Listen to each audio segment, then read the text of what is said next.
Welcome to the Sports Scouting Report podcast with Lee Brecheen. Hi, everyone. You're listening to the Sports Scouting Report. I'm your host, Lee Brecheen. Today's show, we've got a great guest, one of my favorite coaches over the years, I'm getting old. Over the 30 years I've been covering high school football in Louisiana. David Feister, the current head coach of Glenbrook High School in Minden, Louisiana. David, thanks for joining us. Yeah, good morning. Thanks for that introduction.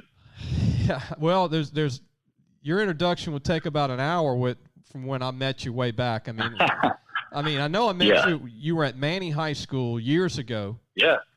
And you did a great job there. I remember you had a running back. My name is Darnell Williams. That was really a great player. Right.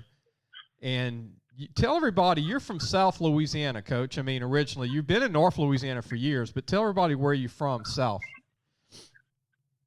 Yeah, so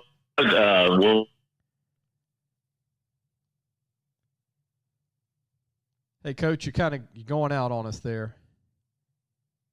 Hello? You're the best high school coach in the state or whatever. I always say you have to compare him to my dad. Because if you could coach at Mamu back then, and be successful, then I put you up there with the best of them. And there are some guys around coaching now that could do that. That could go anywhere and drop them anywhere, and they start coaching, and they get along with everybody, and they deal with all the hard stuff, and they coach. But there's some guys that have to be in exactly the right position. They have to have an all-star team. They have to have some kind of ownership in the school where they have complete control of administration and all that. And my dad didn't have that. My dad, so it's still probably the best coach that I've ever been around with my dad. But grew up in Mamu and got to play for him there, and went to Louisiana Tech, and then just started coaching around after that. Coach, whatever you do, don't move to another spot because we lost you in the first few seconds because you want to have a good signal there wherever you are. Don't move around too much, I guess, because, maybe in a tough spot there. But, Coach, what do you think of North Louisiana now, man? It's been many years. You've been up north, Manny, then Parkway, and now, Glenbrook. But you obviously love North Louisiana. You've raised your family there. Yeah, absolutely. I went to Louisiana Tech and felt very just love that. I compared to my time at Louisiana Tech to going to FCA camp for 4 years because, coming from South Louisiana, coming up here, I was Baptist, I was Christian. My relationship with the Lord meant everything to me, and I fit in a lot better up here. So anyway, we, I coached in South Louisiana for a good while too, and we kind of migrated our way up there this way. And so anyway, we've been very much at home in North Louisiana. My wife's from up here, and this is all my kids know. Coach, you've been able to coach one of your sons. You got two kids on your team right now. I know you got a young son, Ty, but tell everybody about your senior football player. You said he's going to probably go to Louisiana College. The last time I talked to you, but you've got a 6'3", 200-pound plus son that plays a little tight end receiver for you. And what was it like coaching your boys now as a head coach? Yeah, I think it was a lot more fun for me than it was for my dad. My dad had to endure a lot. He talked about it was coaching me in high school, but these sons of mine are a lot better players than I was, and so it really was past year. Sammy, we've just been having a great year, both on offense and defense, and he did. But then when Ty started playing, he became our kicker in the season, and he did a great job with that. And so to have both of them contribute at the same time was really off the charts for me. And your oldest son is a senior, and what do you think of his upside? I watched him play. He's got a lot of size. He looks like he's going to keep getting bigger and bigger. He looks like he could weigh 220 in college easily, Coach. Yeah, he actually weighed in at 220 the other day. Okay. He's continued to work here in the off season because he is anticipating going to play for Louisiana College. He's very excited about that. Now that they're NAIA school, they're able to offer some scholarships, and they don't have that many, but it really opened some doors for them to get some better football players around the state. And Coach Maddox and his staff are really doing a good job canvassing the area. And I know it's a complicated year because they're so many guys that are putting in the transfer portal. There's so many schools out there, Division I, Division II, that are having their seniors come back for an unprecedented fifth year. Right. And I know it's complicated, But Louisiana College is moving forward with all that. And Sam is really excited about it. He's excited about the opportunity to go over there and play some more. And I think his upside is big. They can, it's up to them what they want to do. A lot of colleges take a guy and they make him bigger no matter what size he is.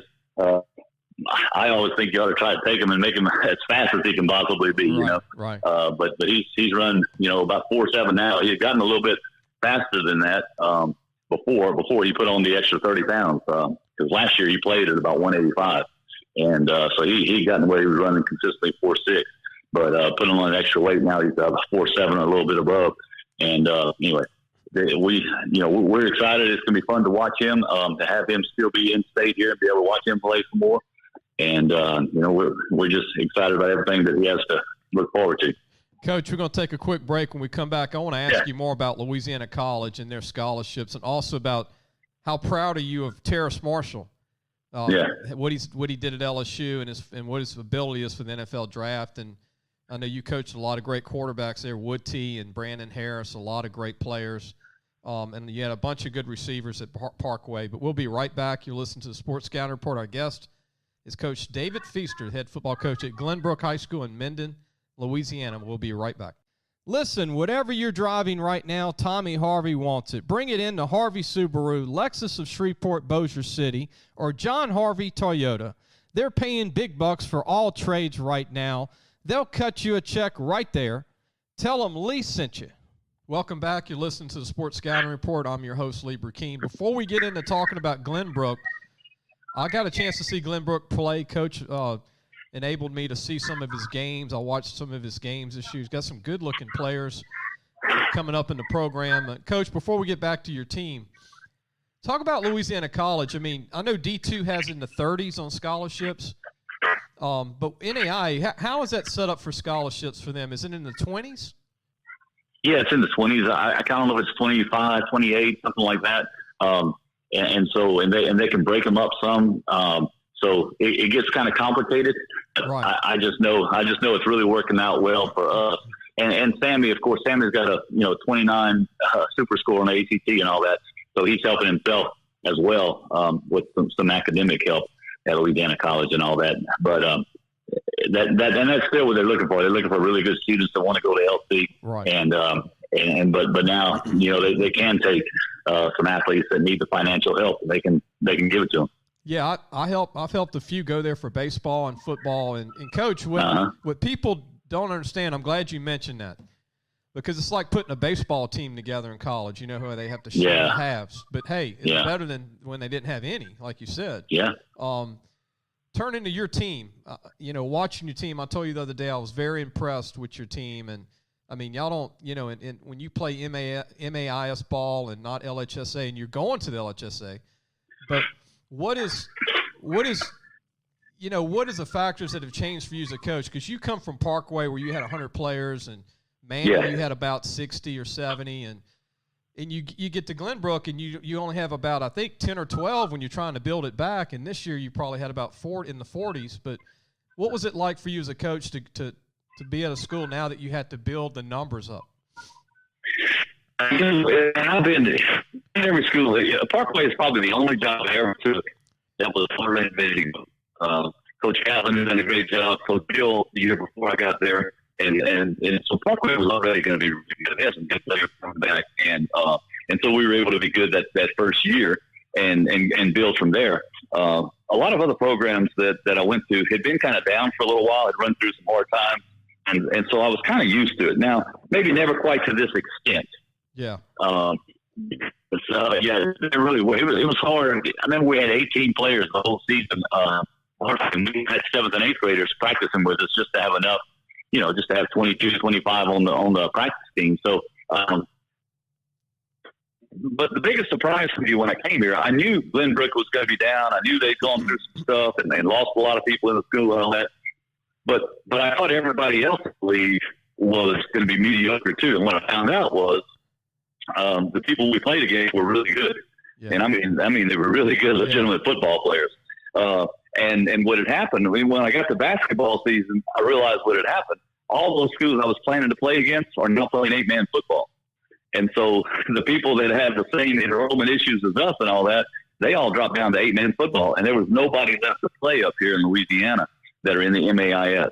And so we're playing schools, big schools in Mississippi, and those guys are good. Yeah. And so that first year really woke up. And the thing it did for us was it made us say, okay, we've got to step up our game. We've got to really work hard in the off season and get better to be able to compete with those people. And so it's kind of a good thing in that regard, because it did stretch us and make us expand our horizons a little bit in the sense of let's get better. But it was kind of a shock. That first year was rough. Yeah, Coach, tell everybody what it's like now to go. You're going to the LHSAA this coming season, and I know you fired up about that, being a part of the Louisiana High School Association, playing, 1A football. I mean, you got to be excited. We talked about it. It's a big leap, but it's a good one. Yeah, it really is. And when I came here, I was, I would say almost reticent to go LHSAA or to push for that, because everybody knew I was an LHSAA guy from way back.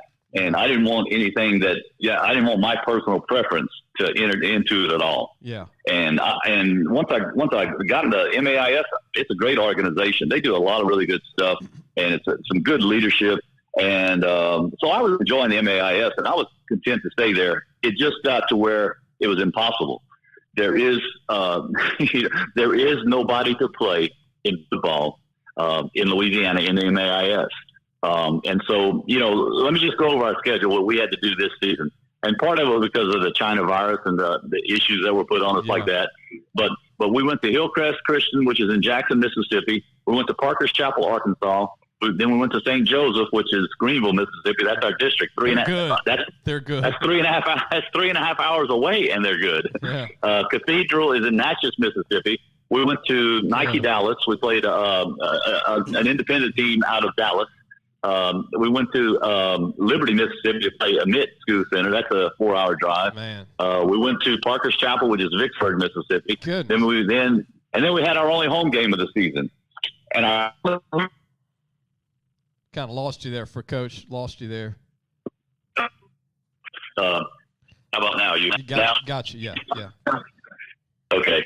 Well, let me just whine a little bit more with you about my schedule, because Christian, it was one we had circled. We're going to be able to beat those boys this year, because they lost. When I say they lost to everybody, they started the first practice of the season. They had 8 guys out for practice, and then all the public schools around Greenville announced that Greenville Public Schools, Greenville Public Schools, and several other around there said, "No, we're not playing football this year." And so all of their kids looked for a place to go, and the good players got out. Guys who weren't very good, they didn't play any football this year. But the good players looked around at all the private schools, and Greenville Christian said, "Hey, look, I tell you what, we can make it to where it's really cheap for you to come here. We'll work it out." And so they picked up 25 players. And when I say these guys were great, even the ones that weren't D1 players have been playing 4A football, in the public schools, and they came into our division. And they just completely dominated, and they won the state championship and all that. But that was our only home game of the season, and it was our homecoming, our senior night, and all that rolled into one. And our kids played the best game we had all season. They beat us like 60-something to 42, but we put up a good fight. It was a great deal for our program and all that, for our guys to show out. Nobody else has scored 20 points on, so for us to score 42 on was kind of amazing. But it just reiterated how important it is to play at home, and how much our guys were looking forward to it. And when they had the opportunity, they really took advantage of it. But that was our regular season, and then we won, secured a first round playoff at home, and we were able to beat a good Centerville team, but we just jumped on them. They never had a chance, and beat them like 55-26, I think. And so for us to get another home game and to really look good and win that game and all that, ended up making it a real special season for our guys. When for a while it looked like we weren't going to have a season at all, Yeah, Coach, I want to mention some of you guys, and this is not talking prospects or anything. Just mention your guys that played for you. Maddox Mandino, receiver, strong safety, number 7, really good young athlete for you. Yeah, look, hey, let me just – I'm not going to stop you on every one of them if you don't want me to, but Maddox, he got hurt third game of the season. He broke his leg. And we played the rest of the year without him. But you're right. He was one of our key guys. So that play he got hurt on, he was going to be one of our best receivers, but he was also starting at corner. And he picked it off down at the goal line and ran it all the way back to about the 5-yard line and got kind of tackled from behind and broke his leg. But playing without him all season really hurt us. So we're looking forward to seeing him in baseball this spring and having him back for 2 more years. Yeah, and you got a senior, big offensive lineman, number 73. I think he's a sleeper, Coach. He might be going to Louisiana College with your son. Colton Bornlaw, man, 6'4", 310, big lineman that's got a little bit of ability for the next level, Coach. Yeah, he's excited about going to Louisiana College. He committed to them the other day, and that's where he wanted to go. He wanted to go play for Coach Maddox there, and I think it's going to be a really good opportunity for him because, he's always going to be that size. And he was a great lineman for us, and I think he's going to be really good for them too. Another young player for you, number 4, who I think's got a lot of room to fill out. As you know, you coach him, Kel Wallace, linebacker, tight end for you. Yeah, he was one that he played guard for us the first couple of years, and we moved him to tight end because he just continued to work in the all season. And even though he was getting bigger, such a way that he was getting leaner and he's getting faster. And he's a great baseball player. He's a really good pitcher as well as a hitter. But he's just a good athlete. And so we're excited to see, down the road, projecting 2 or 3 years from now, I would say he and his family probably always envisioned him playing college baseball. But it's a possibility that he could be a football player as well. Yeah, he's a good-looking player. And another kid that played for you, quarterback, Jackson Powell. Jackson was a good player for you this year. Oh, yeah.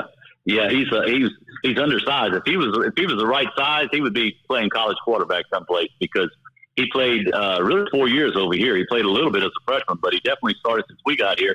10th, 11th, 12th grade, he was a starting quarterback and played just about every snap over there.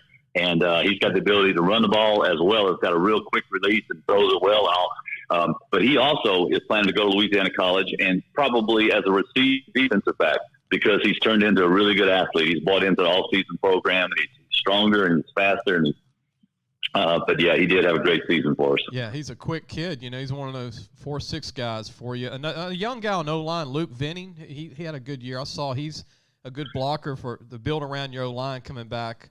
Luke looked pretty good, number 54.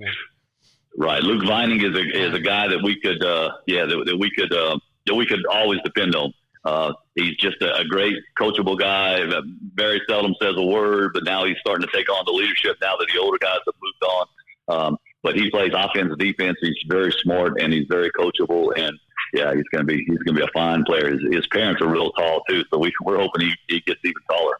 A couple of guys that are getting there that are going to be good players for you coming back is Chase Sentinel and also DJ Carter, and then you got Hayden Gilblin, you got Jacob Hartman. Yeah. Here's guys that just need to stay in that weight room and just keep working hard, huh, Coach, to get better for you for next year.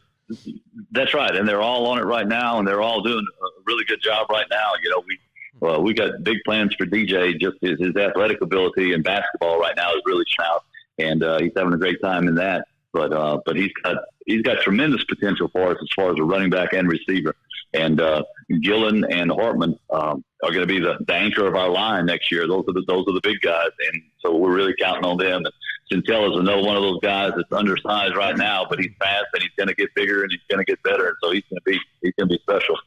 Coach, you've got a pretty pretty good size offensive line for that league. I was impressed. The starting 5, they average probably 250 pounds as a group. Pretty good group for you this past year, though, line. It was, and it's unusual for us. We just kind of hit it to where we had, some pretty big guys, and a couple guys came in and decided they'd play football this year, and so ended up being a pretty good size. Now some of the people we play against were outsized and outmanned us a little bit. Like I said, the competition was a little bit bigger than I expected here, but they were, and that's next year we might be a little bit smaller because we definitely are losing some of our size. Yeah, another kid, Hayden Harmon, good player for you, number 44, the young kid coming back, and Coach. Yeah, he's had injury trouble. Yeah, but he's our top linebacker. He's really something. Look, I've seen these teams play even before I watched your film, like St. Joseph's and Centerville, the team you beat. Look, Centerville, the team you beat, was a pretty good program. They've been known to produce players to college, and These Mississippi teams, they're. I told people the other day, Coach, people don't understand it. You do, I do, but these Mississippi private schools and these small leagues are super talented in Mississippi. Yeah, that's right. And the ones that we always thought were kind of like I would say bush league. I know that's insulting, but those guys aren't there anymore. The majority of those are now playing 8-man football. Yeah. And they're really enjoying 8-man football. They're making a game out of it. They have a state championship and the whole thing. So they're not the ones that went down are not coming back up to 11-man football. But that kind of takes away the guys that are just kind of struggling to put programs together and all that. And that so if you're going to play, because we're the smallest classification, we only had when they did the reclassification, we only had I think 30 boys in the high school. Yeah. So we're in the smallest classification, but some of the people that we're having to play against are really good football teams. And in the private schools, as you know from Louisiana too, private schools can do whatever they want to. They can be whatever they want to. Right. And at Glenbrook, we were here to go to school and give kids a good quality education and a good safe place to go to school and all that. But some of the schools just make a decision: hey, we're going to get good at football, and they find the guys and they bring them in and they can. And so that's what you have to deal with. There's going to be some really good teams at every level over there in the private school division in the MAIS. Coach, we want to take a break. We'll come back for our final segment. We're going to ask you about how Brandon Harris is doing as a coach, I think, in Texas right now, and Terrace Marshall, and how Woodtey's doing, I believe, in college ball, and how you guys are doing. We'll be right back. You listen to the Sports Scouting Report. Our guest is Coach David Feister, the head football coach at Glenbrook High School in Minden, Louisiana. We'll be right back. Looking for a used car? Harvey Autos has 3 dealerships, which means 3 times the used vehicles. They've got everything from fuel-efficient compacts to luxury models, even hybrids, and certified pre-owned with a warranty. Check out John Harvey Toyota, Harvey Subaru, or Lexus of Shreveport, Bossier City. Hi, everyone. Back with Coach Feister. We lost Coach with the signal. When you're on a cell phone at school, in a building with metal and everything, Coach, stuff happens, huh, Coach? But we're going to talk about it does. Sorry about that. But it's the whole life of the cell phone. I mean, I've got spots in my house. My phone goes out in my own house, and I forget. If I go to my kitchen, I forget, and it goes out when I'm talking to somebody. I got to walk into my living room. But, Coach, we were talking about Terrace Marshall. Now, he didn't play but basically 3/4 of the season. He had a great year this year, and he didn't finish the season, but he had a phenomenal career at LSU. And he's going to be drafted, anywhere in the first, second round, and we'll see how that works out with, where he's at and all this. But what do you think of Terrace Marshall and what he was able to do at LSU? I mean, he got a national championship ring, and, when he signed with LSU, when he played for you at Parkway, they were not doing so well, and it was great to see LSU get a national championship when he was there. Hey, Coach? Can you hear me? Yeah, we got you now. Okay, what do you think of Terrace Marshall? Terrace was always a great guy. He was always a person that everybody in the town, everybody in the community pulled for. Even the people that played against him appreciated him because he never taunted, he never celebrated too much and all that. And so when he had his injury that senior year, that was really rough, but we were all pulling for him. And so very excited for him and the progress he's made and the season that he was able to get over there with a national championship was just off the charts. And we're excited about the possibilities for him in the NFL. You had 3 great quarterbacks at Parkway, Coach. Justin Rogers that signed with TCU. Keandre Woodtey signed with Oklahoma State, and then obviously Brandon Harris, LSU. Coach, what do you think of Brandon Harris as a coach? You're a coach. Can you critique him as a coach? I know he's coaching at UT right now in Texas. I would add too. Kobe Copeland was there my first year, and he was a great quarterback too. And he went on. Got drafted by Major League Baseball and all that. So it was an unprecedented, amazing run of quarterbacks that we had there. And they were a lot of fun to coach, and they were all good guys. And especially, so Brandon, you're asking as a coach, he was built to coach. And the first thing you notice about him, he's so personal, he's so intelligent, he does so well with his communication skills. He does great calling people back and keeping up with people. And so all the things that go into making a great recruiter and a great coach, Brandon's got him. And so So his upside is huge over there. And he's been having a great time in Texas. He's met some great people. Stan Drayton is the running back coach. That's the guy he spends the most time with. And Stan is going to be retained, going to be associate head coach. And so Brandon has a real good chance of staying on there a little bit longer. Meanwhile, he's making contacts all over the place. And the good thing about the unfortunate thing about coaches getting fired is that they move on. But the good thing about it is now Brandon has, some good contacts with guys that are all over the place, right, that are going to land other good jobs. And so anyway, it's just a matter of time before we hear about him being a coordinator or something like that in some big conference. And he's going to do really well and have a lot of fun.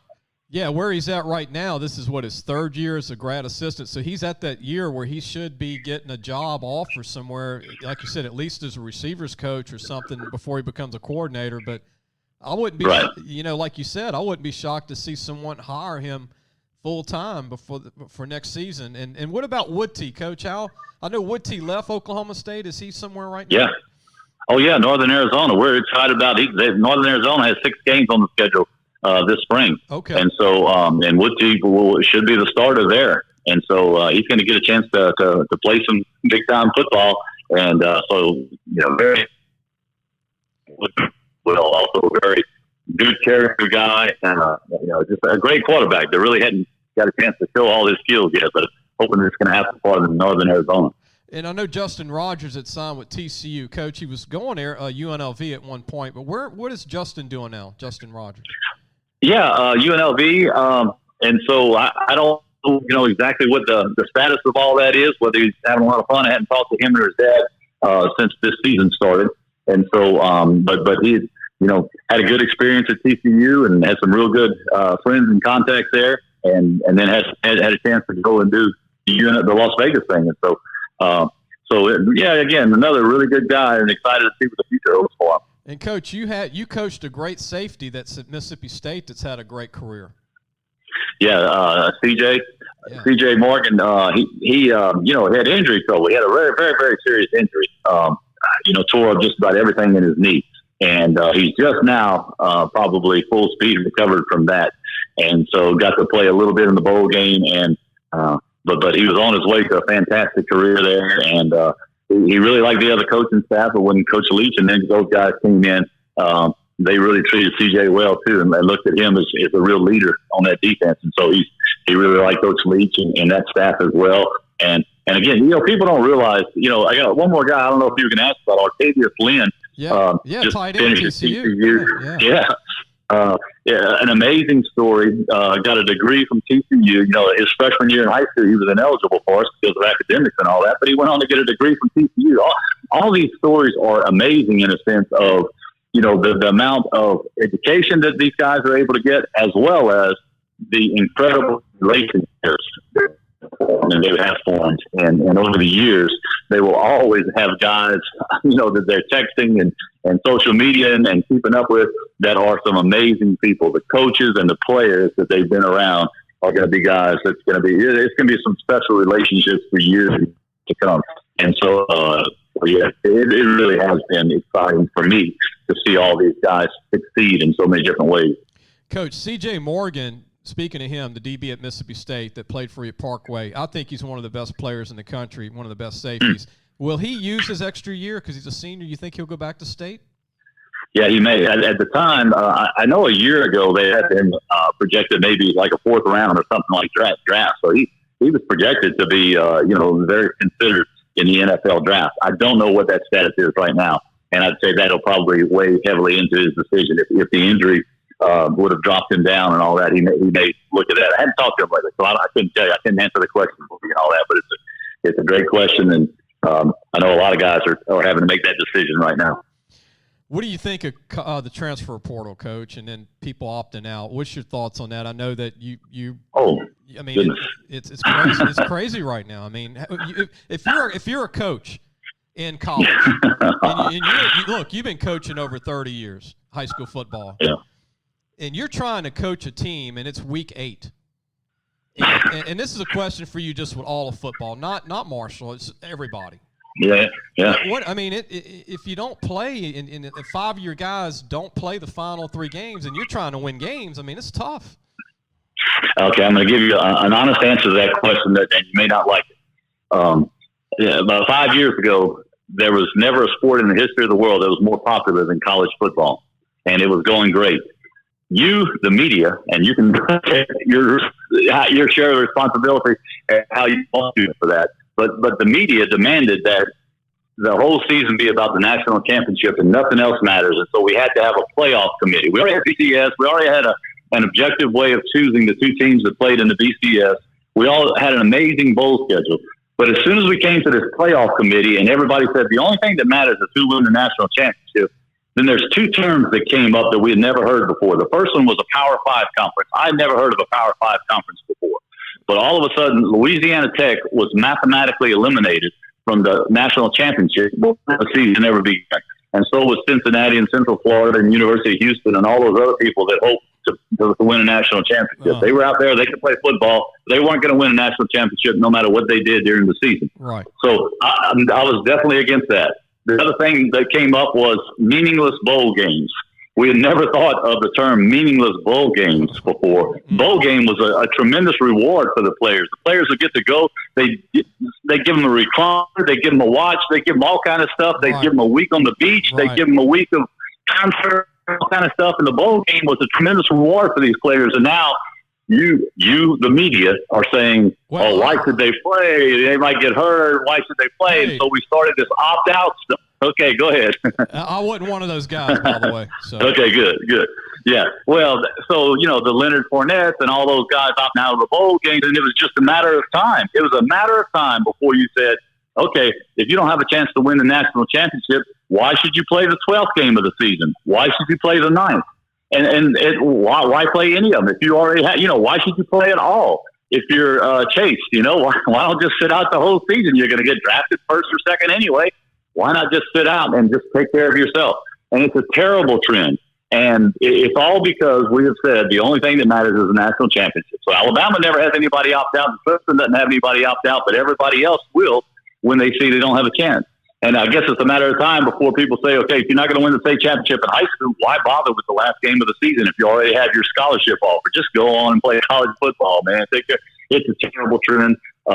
So I don't want to talk about it specifically with my guys transferring or opting out or anything like that. Right. But it's a terrible trend, and I would hate to be coaching college football now where you have to recruit your own players to come back for another year. No, don't go transfer someplace else.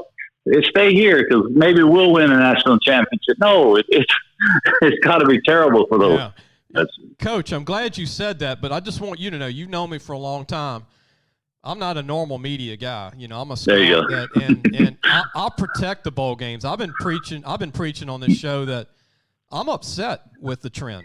I've always promoted all the bowl games, and I look on this show a month ago. I said, just what you hit on, and I'm glad you said it. When you say bowl games aren't meaningful, it becomes not meaningful, like you said. And the guys on TV, those are the guys that everybody gets programmed by. These college game day guys that just say, okay, we're going to have a 1 week preview on the national championship game, like the Super Bowl now, and we're going to have a 1 week preview on 4 teams, and then we're going to put the Independence Bowl. We're not even going to promote it like we used to, or we're not going to. Not even. If you're not in the Fiesta Bowl, like you said, or the Cotton. Oh, by the way, the Cotton's not a major deal anymore. Oh, they're not. Exactly. And we've got to change it, and I'm on your side with this. I'm on college football side because I don't like it, and I think people need to stop, underestimating the how great it is. I was saying it 2 weeks ago. I mean, like you said, you get watches, you get to be with your teammates to eat 3 days a week, and I mean for a week, where if you're in Tampa or out in Orlando, Florida with Mickey Mouse or whatever. But like you said, it was a big deal. And young kids, if you listen to the show, it's still a big deal, right, Coach? Yeah, it's still. A big deal. Yeah, 100%. The community, the fans, we still feel the same as Lois has. And that's why we're all mad, too, about everything that happens on the committee. Because every time the committee comes out and says, oh, okay, we lost Archie Manning, and so we just lost a guy in the South. And so, the Big Ten is more, and every time the Big Ten changes their rules just so they can put Ohio State in, and the committee says, okay, they just play 5 or 6 games, but they still make the playoffs, and somebody else doesn't. Cincinnati's games don't really matter, and it's stupid. It's stupid.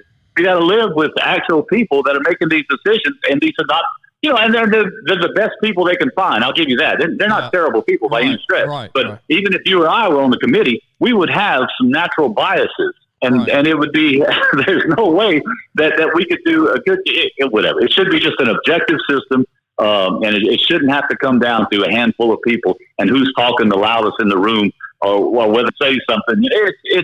It's all ridiculous, and the average fan knows that, and they're losing some of the faith in college football. And like I said, again, there was no sport ever that was so popular as college football was just a few years ago, and I hope there's some way to get it back.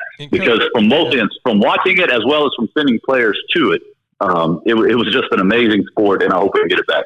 Coach, let me ask you this. Let me give you my opinion. Let's get rid of the playoffs. How about that? Let's get rid of it, and let's go back to the best team wins the national championship at the end of the year. Let's get rid of this 4-team deal. And people say, let's do 8. No, you're making it worse. You're making it worse now. It's coming. And that's what I said early on, is it's just a matter of time, because everybody's going to be so upset about the 4 they choose. They're going to go to 8, and then they're going to go. It's not going to stop at 8. They're going to end up. It's going to end up being college basketball. And you know what? Nobody watches a regular season game anymore in college basketball. Why bother? Just wait till you get to the tournament, because everybody's going to make the tournament. And so, anyway, that's college football to become that. Right now, every game in college football matters.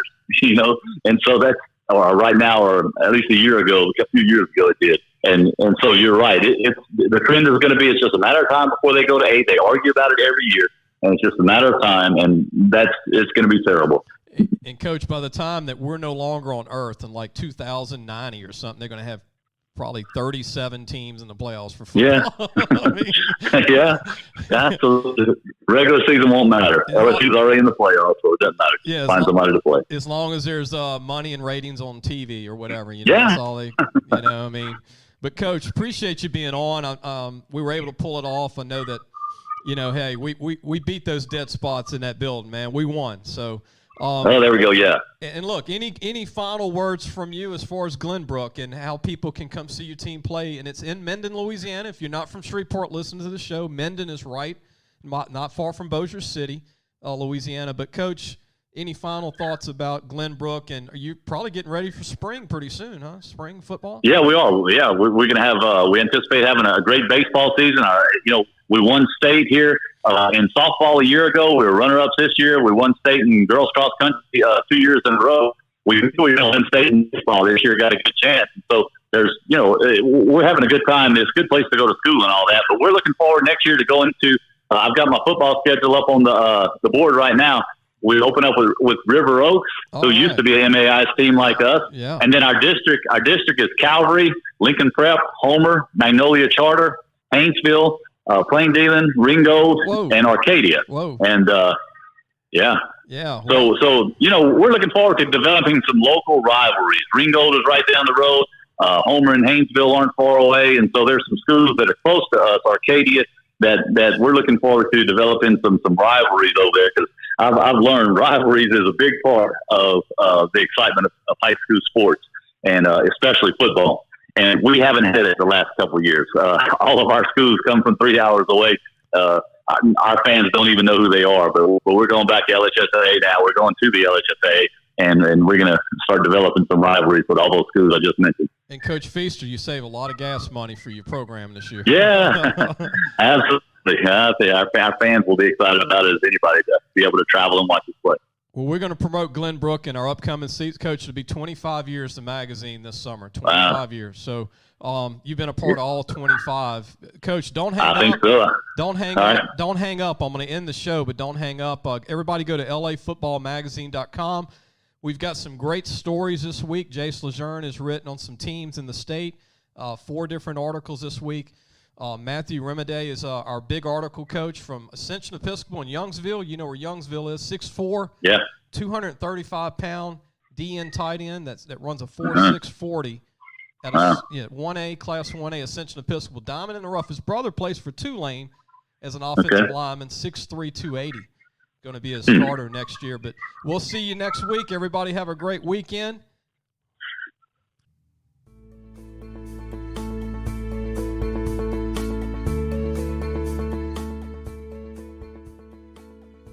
Thanks for listening to the Sports Scouting Report podcast with Lee Brecheen.